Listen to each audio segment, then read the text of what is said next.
Friends, welcome to my channel. So friend, आज हम इस वीडियो में डिस्कस करने वाले हैं पोइम जिसका नाम है the love song of J Alfred Prufrock, जो कि BA second year English literature की पोइम है। अगर इस पोइम से रिलेटेड कोई भी क्वेश्चन आता है या फिर स्टैंजा आती है, तब आपको किस तरीके से आंसर लिखना है, इसके बारे में आज हम इस वीडियो में डिस्कस करेंगे। तो सबसे पहले हम बात कर लेते हैं स्टैंजा की, कि अगर इस पोइम से रिलेटेड कोई भी स्टैंजा आती है, तब आपको क्या करना है कि सबसे पहले आप लिखोगे रेफरेंस, जिसमें आपको ये बताना है कि ये जो स्टैंजा है ये कौन सी पोइम में से ली गई है, इसके पोइट का क्या नाम है और इस पोइम में मेन क्या बात बताई गई है या फिर मेन इसका आइडिया क्या है इस पोइम को लिखने का।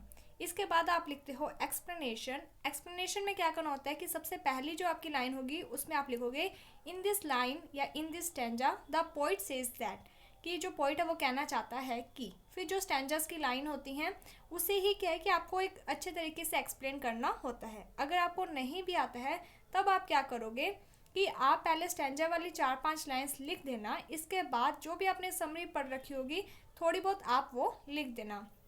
उसके बाद जो नेक्स्ट पॉइंट है वो आप बना सकते हो क्रिटिकल नोट का। कंपलसरी नहीं है, बट अगर आप बनाओगे तो अच्छा है, अच्छे मार्क्स मिल जाएंगे। आपको क्या करना है कि जब आप क्रिटिकल नोट लिखोगे तो उसमें क्या बताना होता है कि ये जो पोइम है या फिर ये जो स्टैंजा है, इसमें अगर कोई राइम स्कीम दी होती है तब आपको उस राइम स्कीम के बारे में बताना होता है। एंड इसके साथ ही पोइम की जो लैंग्वेज है वो इजी है, पोइम है जो वो अगर फ्री वर्ड्स या फिर ब्लैंक वर्ड्स जिसमें भी लिखी गई है उसके बारे में आप बताना चाहते हो तो आप बता सकते हो।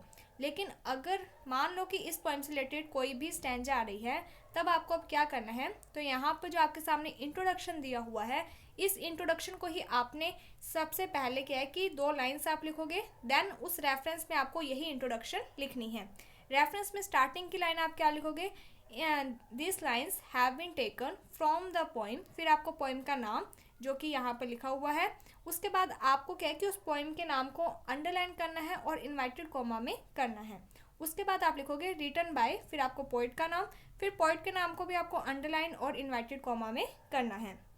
इतना लिखने के बाद रेफरेंस में आपको इसके बाद जो इंट्रोडक्शन में जितनी भी लाइंस हैं ये सभी लाइंस आप वहाँ पर लिख सकते हो। एक्सप्लेनेशन कैसे करनी है तो आपको बता दिया। आपको स्टार्टिंग लाइन ध्यान देनी है, in this stanza the poet says that, क्या कहते हैं तो वो स्टैंजा वाली लाइन आप लिख देना। उसके बाद आप लिखोगे क्रिटिकल नोट। क्रिटिकल नोट में क्या करना है, यहाँ पर जो स्ट्रक्चर का पॉइंट बनाया हुआ है आपको बस इस पॉइंट की जगह पर क्या लिखना है, क्रिटिकल नोट, जब आप स्टैंजा को एक्सप्लेन कर रहे होगे। और उसके बाद आप ये वाली जो लाइन्स है 4-5 आप ये लाइन्स वहाँ पर लिख देना। तो इस तरीके से आपकी कोई भी अगर इस पोएम से रिलेटेड स्टैंजा आती है तो आप अपनी जो स्टैंजा है उसे ऐसे एक्सप्लेन कर सकते हो। अगर आपने रेफरेंस में इंट्रोडक्शन और क्रिटिकल नोट में ये स्ट्रक्चर वाला पॉइंट लिख दिया तो नॉर्मल सी बात है कि इससे आपका आधे से ज़्यादा पेज कवर हो जाएगा। और जो स्टैंजा है उसे आपको लगभग 1.5 पेज में लिखना होता है। तो अगर आप आधा या उससे ज़्यादा इन्हीं लाइन्स में लिख दोगे तो एक्सप्लेनेशन में आपको ज़्यादा यानी कि जोड़ नहीं लगेगा, मीन्स कि ज़्यादा आपको प्रॉब्लम नहीं होगी। अगर इस पॉइंट से रिलेटेड आपका क्वेश्चन आता है क्रिटिकल एप्रिशिएशन का, तब आपको क्या करना है, अपना जो आंसर है वो पॉइंट्स के अकॉर्डिंग बनाना है। पॉइंट्स में सबसे पहले आप लिखोगे इंट्रोडक्शन, उसके बाद आप लिखोगे थीम, उसके बाद आपको subject matter of the poem लिखना है, जिसमें आपको जो भी समरी होती है वो आपको लिख देनी है, जो भी आपको पोइम के बारे में पता होता है। उसके बाद आप लिखोगे writing style of the poem, कि पोइम की राइटिंग स्टाइल क्या है, उसमें कौन से लिटरेरी टर्म का यूज़ किया गया है या फिर उसकी स्ट्रक्चर कैसी है, कितने स्टैंजाज हैं, हर एक स्टैंजा है जो उसमें अगर कोई ब्लैंक वर्ड्स या फ्री वर्ड्स का यूज़ किया गया है तो आप उनके बारे में बता सकते हो। तो हम उसके बारे में भी डिस्कस करेंगे। अगर क्रिटिकल एप्रिशिएशन से रिलेटेड क्वेश्चन आता है तो हम जो वीडियो में ये सब मैटर पढ़ेंगे आपको ये सारा मैटर लिख देना है, ठीक है। ये आपके ऊपर डिपेंड करता है कि आप इनमें से कितने मैटर को याद करना चाहते हो। अगर क्वेश्चन है जो वो क्रिटिकल एप्रिशिएशन के बजाय इस पोएम से रिलेटेड कोई भी क्वेश्चन एग्जामिनर घुमा फिरा कर दे देता है कि इस पोएम में क्या कहा गया है या फिर प्रूफॉक के बारे में बताओ, तब आपको क्या करना है कि सबसे पहले आप इंट्रोडक्शन है जो ये लिखोगे, लेकिन आपको अपना जो आंसर है अब पॉइंट्स नहीं बनाने हैं, आपको डायरेक्ट क्या है कि एक पैराग्राफ में अपना आंसर लिखना है। सबसे पहले आप इंट्रोडक्शन वाली लाइन लिख देना। इसके बाद क्या है कि आपको थीम और ये जो स्ट्रक्चर है ये नहीं लिखनी है। अगर क्रिटिकल एप्रिशिएशन से रिलेटेड कोई और क्वेश्चन आ रहा है, मीन्स कि क्रिटिकल एप्रिशिएशन नहीं आ रहा, उसके जगह पर कोई और क्वेश्चन आ रहा है, तब आपको सबसे पहले इंट्रोडक्शन वाली लाइन्स लिखनी है, पॉइंट नहीं बनाना है। इस बात को थोड़ा ध्यान से सुन लेना। उसके बाद क्या है कि ये जितनी भी समरी है इसको आपने लिख देना है विदाउट पॉइंट्स बनाए। ओके, सो स्टार्ट कर लेते हैं। अब आपको ये समझा दिया कि जो आप मैटर पढ़ रहे हो इससे क्या है कि इस पोएम से रिलेटेड कोई भी क्वेश्चन आता है या फिर स्टैंजा आती है, आप आराम से कर सकते हो, लेकिन करना किस तरीके से है, कौन सी चीज़ कहाँ पर लिखनी है, इन सब के बारे में हमने आपको बता दिया। अब हम स्टार्ट करते हैं इंट्रोडक्शन से। In the poem Williamson suggest that it is an internal debate in the mind of Prufrock. जो प्रूफोक है वो क्या है कि इस पोएम का मेन कैरेक्टर है, और ये जो पर्सन है इसके माइंड में क्या है कि एक डिबेट चल रही होती है और उसी डिबेट के बारे में बताया है between the two sides of his personality, जिससे क्या कि इनके माइंड में जो डिबेट चली है इससे हमें इनकी दो तरफा पर्सनैलिटी के बारे में पता चलता है, which thereby highlight nervousness and neurosis, जिससे क्या है कि इनके मन में जो नर्वसमेंट है, जो नर्वसनेस है, या फिर इनके मन में जो पजल है उसके बारे में हमें पता चलता है। The poem can be best interpret as an exposition of the mood and the conflict of the mind of Prufrock. तो इस पोएम में क्या है कि जो प्रूफोक है उसके जो माइंड में कन्फ्लिक्ट चल रहा है, उसका जो मूड है उसके बारे में भी पता चलता है। इसके बाद आपको लिखना है थीम। थीम पॉइंट में आपको क्या करना है, एक चीज़ ध्यान देना, जब भी आप पॉइंट्स बनाते हो तो आपको ना अपना जो आंसर जो दिखता है ना, आपका आंसर यानी कि उसका राइटिंग स्टाइल कैसा है वो ज़्यादा मैटर करता है, बजाय कि आपने क्या क्या लाइंस उसमें लिखी हैं। ठीक है, तो आपको क्या करना है कि अगर आप पॉइंट बना रहे हो तो पहले आप उस पॉइंट का नाम लिखोगे, उससे आप एरो का निशान लगाओगे, अंडरलाइन करोगे और अपना जो आंसर है वो नेक्स्ट लाइन से शुरू करोगे। इससे क्या होता है कि आपका जो आंसर है वो ज़्यादा इफेक्टिव लगता है देखने में। सो अब नेक्स्ट पॉइंट है theme. Eliot engage with several themes in the love song of J Alfred Prufrock, कि ये जो पॉइम है इसमें बहुत सारी थीम्स देखने को मिलती है। This theme include anxiety, desire and disappointment, और इन थीम्स में कौन कौन से हैं, तो एंजाइटी देखने को मिलती है, डिज़ायर भी और डिसअपॉइंटमेंट भी। The speakers interior life hidden from the rest of the world is alive for the reader, कि जो स्पीकर की इंटीरियर लाइफ है इस पूरे वर्ल्ड के बजाय उसी की जो लाइफ है वो क्या है कि रीडर के सामने अलाइव दिख रही है। इसके बाद है स्ट्रक्चर। ये पॉइंट आपको सबसे लास्ट में लिखना है। अगर आपको यहाँ पर स्ट्रक्चर की जगह writing style of the poem लिखना चाहते हो तो आप वो पॉइंट भी बना सकते हो। और यहाँ पर अब जो लाइन्स शुरू हो रही हैं इसमें आप क्या लिखोगे, समरी या फिर subject matter of the poem, अगर आप क्रिटिकल एप्रिशिएशन कर रहे हो। लेकिन मान लो कि इस पोएम से रिलेटेड कोई और क्वेश्चन आता है, कोई भी क्वेश्चन आ जाए, ठीक है, तब आपको क्या करना है, सीधा डायरेक्ट यहीं से आंसर लिखना शुरू कर देना है। और इसमें आप अगर पॉइंट्स बनाना चाहते हो तो ये जो पॉइंट है वो बना सकते हो, अदरवाइज डायरेक्ट पैराग्राफ में आंसर लिख देना। Overwhelming question of Prufrock, it is evening time, कि इसमें बताया गया कि ये जो पॉइम है इसमें जो मेन कैरेक्टर है वो क्या है कि कुछ सोच रहे होते हैं, और वो जब सोच रहे होते हैं तो वो कौन सा टाइम होता है, तो वो एक इवनिंग टाइम होता है। प्रूफोक इज कॉन्शियस, कि जो प्रूफोक है वो क्या है कि कॉन्शियस है, मीन्स कि वो जाग रहे हैं, बट कॉन्शियस ऑफ नथिंग, लेकिन उनके दिमाग में क्या चल रहा है कुछ भी नहीं पता। मीन्स जाग रहे हैं लेकिन क्या हो रहा है क्या नहीं हो रहा वो कुछ भी नहीं है, यानी कि गुमसुम टाइप हैं। Outside his consciousness like a patient lying etherised upon a table, कि कॉन्शियसनेस से बाहर की तरफ किया कि वो ऐसे दिखाई दे रहा है जैसे कि वो एक पेशेंट है और वो टेबल के पास लेटे हुए हैं। ही इज़ हेल्पलेस, यानी कि टेबल के ऊपर आप समझ लो जैसे कि एक चेयर पड़ी है और सिर है जो उन्होंने वो टेबल पर रखा हुआ है, इस तरीके से। ठीक है, ही इज़ हेल्पलेस, कि वो हेल्पलेस है, and has no strength left in him to act, और यानी कि उनमें कोई भी हिम्मत ही नहीं बची कि वो कुछ भी करें।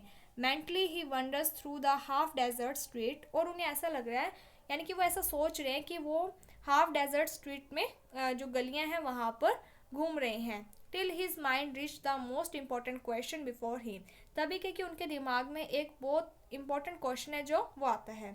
He is afraid of mentioning it, लेकिन उन्हें डर लगता है इस चीज़ को मैंशन करने में, उस क्वेश्चन को मैंशन करने में क्या है कि उन्हें डर लगता है। It may be noted that his overwhelming question refer to his intent proposal to the lady he loves, और वो क्वेश्चन क्या था कि क्या उस लेडी को उन्हें प्रपोज कर देना चाहिए जिससे वो प्यार करते हैं।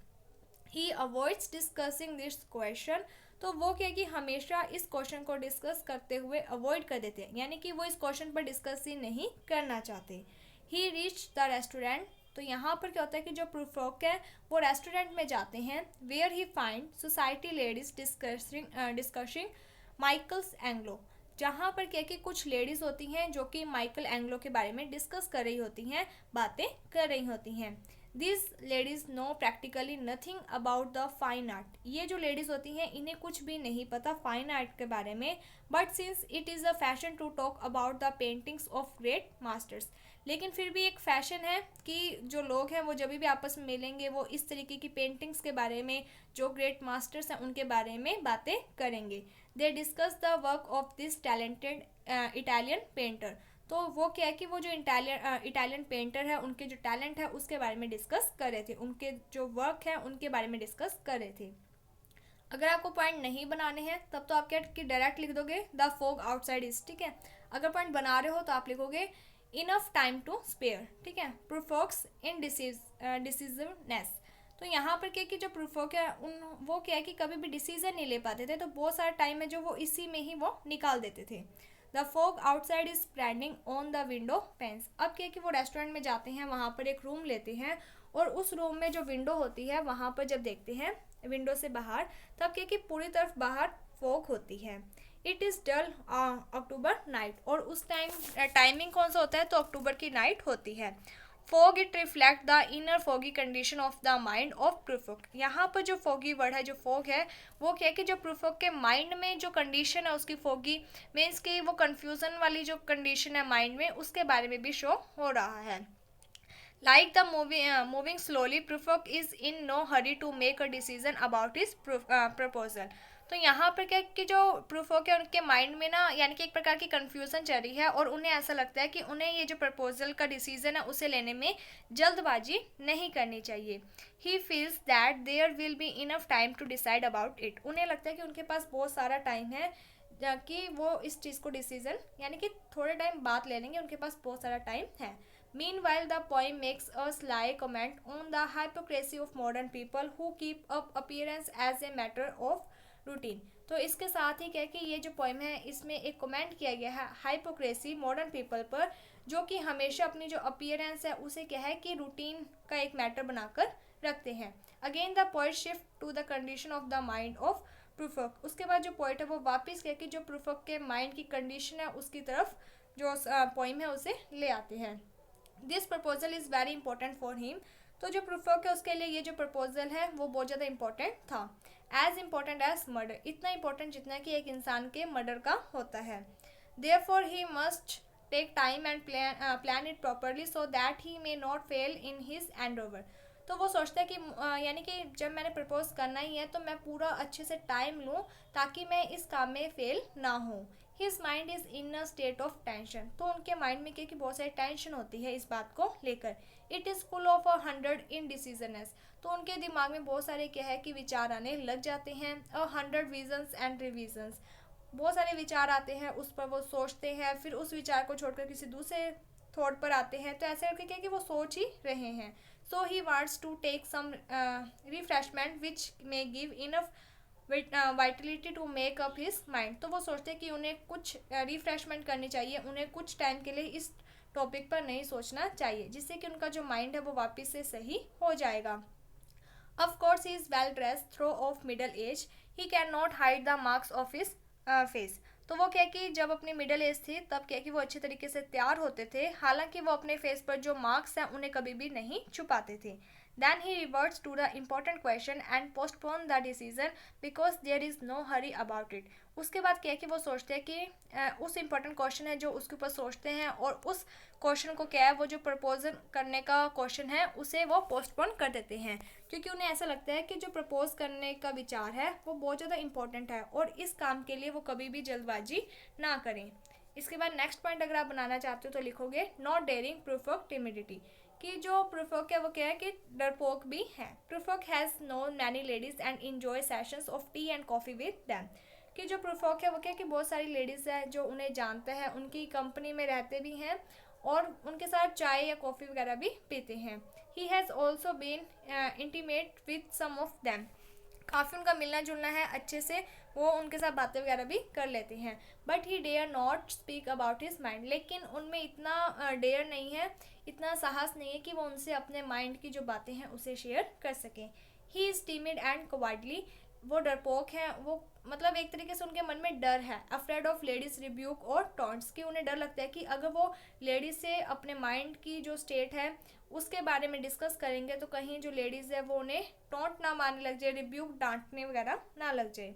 इन that case he would be wriggling on the wall fixed with the pen. अब क्या होता है कि उन्होंने एक वॉल है जिसके ऊपर पिन से यानी कि कोई झूला वगैरह लगा रखा है और उस पर क्या है कि वो झूलने लग जाते हैं। The trouble with him is though he is though he knows the lady he is afraid of making a proposal for herself. सबसे बड़ी ट्रबल उनके लिए क्या है कि ही नो द लेडी, वो लेडीज को जानता है, and he is afraid of making a proposal for himself, और उसे डर लगता है कि वो अपना प्रपोजल उनके सामने लेकर जाएगा तो he would definitely feel embarrassed, तो उससे क्या होगा कि वो खुद ही शर्मिंदा हो जाएगा। The initial difficulty lies in brooding over the subject, और सबसे स्टार्टिंग की डिफ़िकल्टी उसके लिए क्या है कि इस सब्जेक्ट के ऊपर सोचना। His problem is how to begin, कि उसके लिए यही चीज़ सबसे इंपॉर्टेंट है कि ये किस तरीके से वो शुरू करे, यानी कि उसको प्रपोज तो करना है लेकिन उसे समझ नहीं आता कि वो किस तरीके से अपनी बात को शुरू करे, और कुछ उसे ऐसा लगता था कि ये जो डिसीज़न है ये बहुत ज़्यादा इंपॉर्टेंट है और इस डिसीज़न को लेने के लिए उसे जल्दबाजी नहीं करनी चाहिए। इसके बाद अगला पॉइंट है mental fear of Prufrock. Prufrock now feels to thinks of a plan to make a proposal to his lady. अब क्या होता है कि जो प्रूफोक है वो एक प्लान बना लेता है कि वो उस लेडी को प्रपोज कर देगा। He would begin his talk with his friends by mentioning his friend who are lonely in need of companionship. वो क्या सोचता है कि मैं अपने फ्रेंड की कोई स्टोरी बताऊंगा कि मेरा एक फ्रेंड है वो अकेला है, उसको एक यानी कि साथी की ज़रूरत है। इस तरीके से पहले क्या है कि वो उस जो लेडी है उसके थॉट्स जानने की कोशिश करेगा, लास्ट में उसको बताएगा कि उसका कोई फ्रेंड नहीं है बल्कि वो खुद ही है। They would like to marry and settle down, तो वो सोचता है कि पहले मैं उससे पूछ लूँगा इस तरीके से कि क्या तुम उसके साथ मैरी करोगी और तुम उसके साथ सेटल हो जाओगी, बट ही फील्स दैट, लेकिन बाद में वो फील करता है he may not have the courage to talk about and mention his own name, लेकिन बाद में उसको क्या है कि उसको ऐसा लगता है कि मेरे अंदर इतना साहस नहीं है कि मैं उससे इस टॉपिक पर बात कर सकूं और बाद में मैं अपना ही नाम उसके सामने मेंशन कर सकूं as one who needs a life companion, कि मैं ही हूँ वो जिसको एक लाइफ कंपेनियन, एक लाइफ साथी, जीवन साथी की ज़रूरत है। दो he is lonely and board with his mechanical life, कि जो प्रूफोक है वो क्या है कि अकेला है और वो बोर हो चुका है अपनी इस भौतिक लाइफ से, एंड वॉन्ट अ चेंज, और वो अपनी लाइफ में एक चेंज लाना चाहता है। Still he may not be able to talk about his own case, लेकिन वो इतना योग्य नहीं है कि वो अपने ही केस के बारे में बात कर सके। He is afraid of death and the very idea of death makes him reject his expressing love to a lady।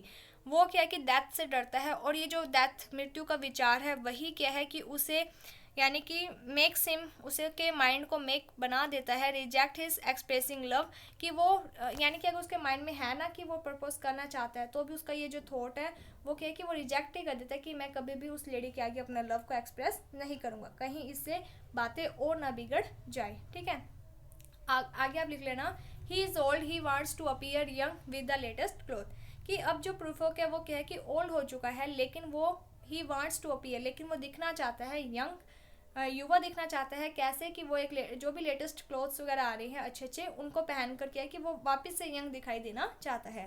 प्रूफोक is unable to face the problem of life, कि जो प्रोफोक है वो इतना योग्य नहीं है कि वो अपनी लाइफ की जो ये प्रॉब्लम्स है इसे फेस कर ले। He seeks an escape to a romantic world, तो इसी कारण क्या है कि वो रोमांटिक वर्ल्ड है जो उसे खोज करने लग जाता है।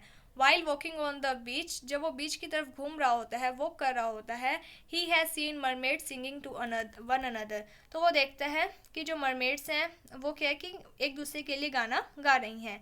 ही is dreaming about the mermaid and the sea waves when he is awaken by the human voice around, तब क्या कि वो एक अपने ही सपने में हो जाता है और वो ये ड्रीम करने लग जाता है, सपना लेने लग जाता है कि जो मरमेड्स हैं एंड जो सी वेव्स हैं वो चल रही हैं, मरमेड्स हैं जो उसके लिए गाना गा रही हैं वगैरह वगैरह।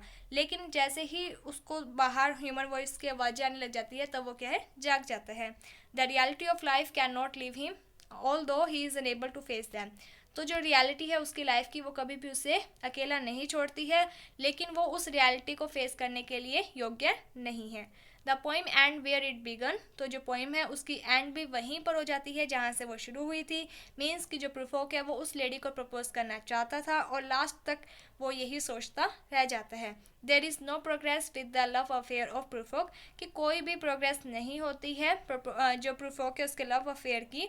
His condition shows the nervousness and the tension of the modern man, कि इससे उसकी कंडीशन के बारे में शो होता है कि वो कितना नर्वसनेस है, उसकी जो टेंशन है उसके बारे में पता चलता है। सो होपफुली आपको ये जो पोइम है वो थोड़ी ही सही ज़रूर हेल्पफुल रही होगी। Thank you friends for watching my video. Thank you.